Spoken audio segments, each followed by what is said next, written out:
ሙሶሊኒ ላይ ወደ ሁለት ገባው ወይኔ ጓንታናሞ ሄዶ ይሄ ቁጥር እኮ ከዛ ይለቀኝ ባላ በርንሌ ነው ልብስ እነሻሺ እነ ሊቨርፑል ስንቱ ነገር ነው እዚያ ያላኩልን ወደ ሁለት ባንተ ዘመን ገባን ባንተ ወደ ታችኛው ሊግ ውረድ አንተ ደንቆሮ እቺን ቁጥር እኔ ነኝ ማቃት እቺን ቁጥር እኔ ነኝ ማቃት በቃ ቀረው በእናት ሲሰው አሁን እረፍት ልትወጣ ነው ገልብጥልኝ በቃ ጥሩ ነው ብዙ ይገባብ ነበር አሁን 30 ምናምን የደቂቃው እባክህን አቻ ለመውጣት ተጋጋጥ ሲያጥፉት ጠፊ ሆናው ምን አባ ተስፋ ኖሮ ነው የምትቀናጠው በቃ አይኑን በለው በእናት ገባው በቃ ገደል ገባው ተደላደለ ወያላው ተመቸው ሁለተኝነት ለወያላው ተመቸው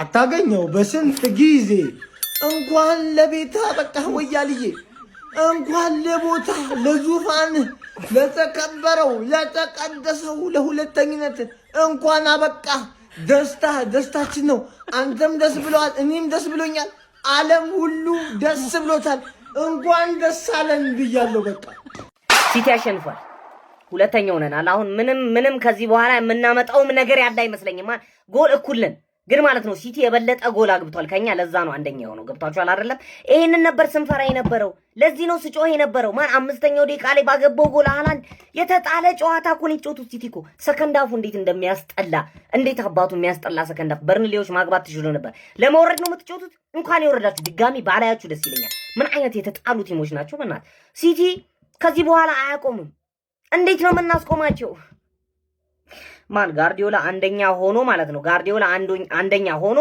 ጭራሽ ወደ ታች በፍጹም ነገር ነው የማይመለስላችሁ በፍጹም ማለት ነው ግን እንቋጥራለን ጋይስ ያለን አማራጭ ለሌላ ቲም ላይ መቋጠር ነው የራሳችንን ድል ለሌላ አሳልፈን ሰጥተናል ሲጀመር እኔ ያላስጣልኩትን ማን ሲቲ በርንሌ እንዲያስጥልልኝ መጠበቄ ነው ጥፋት ይገባ አይደል ግን ተስፋ ሰጥተውኛል እኮ ማን ተስፋ ሰጥተውኛል ሲቲ አንድ ጎል ካገባ በኋላ ማን ለመድገም ያደረገው ጥረት በሙሉ ነው የከሸፈበት በተለይ ሰከንድ ሃፍ እኮ በርንሌዎች ምንም አልፈጠሩም ነው ፈርስት ሃፍ ያላቸው ነድ 2-1 ማድረግ ይችላል ነበር ቀሽሞች ካይል ዋከር ትችላለህ አንተ 10 ቁጥራቸው ነህ ለካስ ላለመውረድ ዛሬ እኮ መውረድሽን አረጋግጥሽ ለምን በአንድ ለባዶ ምናምን ነገር አባቴ እሱም ለነገሩ አሪፍ ነው ጎል ዲፈረንስ እኩል ሆነን አሁን ከሰባተኛ ሳምንት ጀምሮ ፕሪሚየር ሊጉን እየመራን የነበርነው አሁን በጎል ዲፈረንስ እኩል ብንሆንም እነሱ የበለጠ ጎል አግብተዋል ከኛ የበለጠ ጎል አግብተዋል እኛ ደግሞ ጎል አልገባብንም ክሬዲት የሚሰጠው ደግሞ ጎል ያገባ ስለሆነ እኩል ጎል ዲፈረንስ 37 ሆነን አንደኛ ላይ ሲቲዎች ዱቅ ብለዋል ማለት ነው ሰከንድ ሃፍ ግን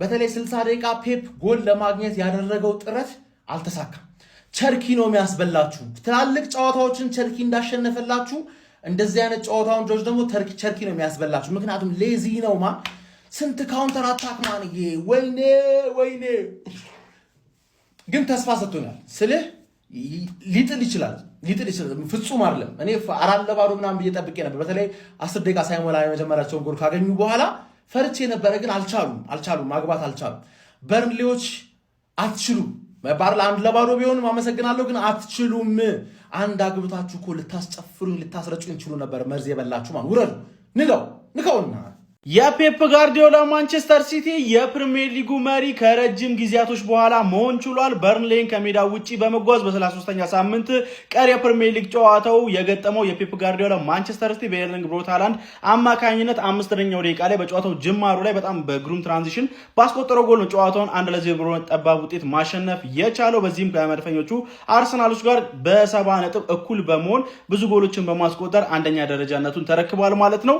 ስለዚህ ከዚህ በኋላ ቀሪ የፕሪሚየር ሊግ ጨዋታዎች በጎል ልዩነት ወይም ደግሞ ቡድኖቹ በሚያሸንፉት ጨዋታ መጠን እንግዲህ የዋንጫው አሸናፊ የሚወሰን ይሆናል ማለት ነው። ሁለቱም ቡድኖች አርሰናልም ሆነ ማንቸስተር ሲቲ የራሳቸውን የማሸነፍ እድል በራሳቸው የሚወስኑ ይሆናል ማለት ነው።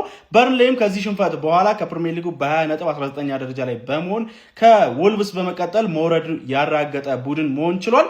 ለማንኛውም የፔፕ ጋርዲዮላ ማንቸስተር ሲቲ በዚህ ጨዋታ ላይ ስለ ፐርፎርማንሱ ካነሳን በጣም ጥሩ ፐርፎርማንስ ነበራቸው። በርከት ያሉ የጎል አጋጣሚዎችን ፈጥረው ነበር፣ አልተጠቀሙባቸውም እንጂ ማለት ነው። ከአንድ ጎል በላይ ማስቆጠር ነበረባቸው በእኔ እምነት፣ ግን ብዙ የጎል አጋጣሚዎችን አምክኖ ነበረ። በርንሌይ ያን ያህል ጨዋታው ላይ ተፎካክሯል ብሎ ለመናገር ራሱ በጣም አዳጋች ነው። ሙሉ የጨዋታ ክፍለ ጊዜው ሲቲ ነበር ዶሚኔት አድርጎት የነበረው። ለማንኛውም እናንተ ስለዚህ ጨዋታ ምን ትላላችሁ? ሀሳባችሁን አጋሩኝ። የፕላስ ምልክቱ መጫ እንዳትረሱ። ዊ አር ባክ ይላል። ወደ ቦታችን የተመለስ ነው። ቀድሜ ተናግሬያለሁ፣ ግን እኔ እንደ 1-0 የሚቀፍ ውጤት የለም። የሚቀፍ ለምድሮ ጎል ማናገበው በርንሌን ማሸነፋችን ግዴታ ነበረ። ለምድሮ ጎል ማናገበው አይኑ በጣም የሚያረካ እኔ 90ኛው ደቂቃ ላይ እንደዚህ ኮርና ሲያገኙ መሬት ለመሬት መንበርከክ አለብኝ ግዴ ተሳቀኩ እኮ አንተ ስንት ኳስ እኮ ሚስ እንደሚያደርጉ 10 ኳስ ስታለ እኔ ሳቪኒዮ አትግባ በቃ አንተ የሚሰጥ ኳስ አያውቅም የሚመታ ኳስ አያውቅም። እኔ እሱ ሰውዬ ክፉ አታናገረኝ ባክባክ። እኔ አሁን ሰላሜ ነው የምፈልገው ወደ ቦታዬ አንደኛ። እንዴት ነው ደስ የሚለው! በጣም ነው የምትችሉት እግዚአብሔር በጣም ነው የሚያመው እግዚአብሔር በጣም ነው የሚያመው። አስቡት እስኪ 9 ወር ሙሉ እናት ልጇን በሆዷ ይዛ አርግዛ ይወለድልኛል ብላ እየጠበቀች ሲጨናገፍባት ምን ያህል እንዴት እንደሚሰማ አለ አይደል? ልክ እንደዛ ነው የተሰማኝ እግዚአብሔርን። ወይኔ አርሰናል ቢቻል ኖሮ እኮ ዛሬ ሙሽራ ነበርኩኝ። ያማል እውነት ለአርሰናል ደጋፊ አይመጥኑ ጭራሽ ማለት ነው። ይሄ አይመጥነንም። እረተም እንኩኝ ኧረ በስመ አብ ምን ብዬ ለውጠው? እሺ ስሜቴን ምን ብዬ ለውጠው? እግዚአብሔር እስካሁንሽ ለምን እንደዚህ መጓጓት አስፈለገ ታዲያ? አውቃለሁ ጨዋታዎች ይቀሩናል፣ ግን በቃ ሲቲ እኮ ነው። ኧረ በስመ አብ ቡልድ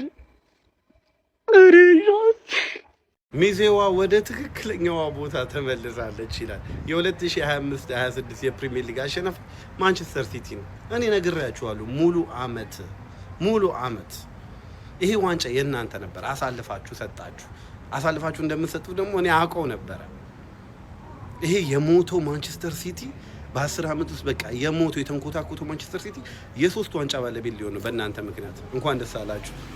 ተንፏቀው ማንቸስተር ሲቲዎች ሊበሉ ነው። በእኛ ቋጠሮ ነው እንጂ በብቃታቸው ሁላ እኮ አይደለም። የኛ ቋጠሮ አሳዘናችሁኝ። አሁን ደግሞ አንጀቴን በላችሁት ወያሎች። ነገር ግን አሁን ወደ ኋላ ተመልሼ ደግሞ እንዴት የጀመርኩትን ግብ ማስጨረስ አለብኝ። ምንም ማድረግ አይቻልም። ሲቲ ይሄንን ዋንጫ ይበላል። ይሄን ዋንጫ ደግሞ ከበላ ደግሞ በቼርኪ ምክንያት ነው። ይሄ ቼርኪ የሚባል ልጅ ይችላል፣ በቃ ይችላል። ኳሱ እግሩ ላይ ያምራል።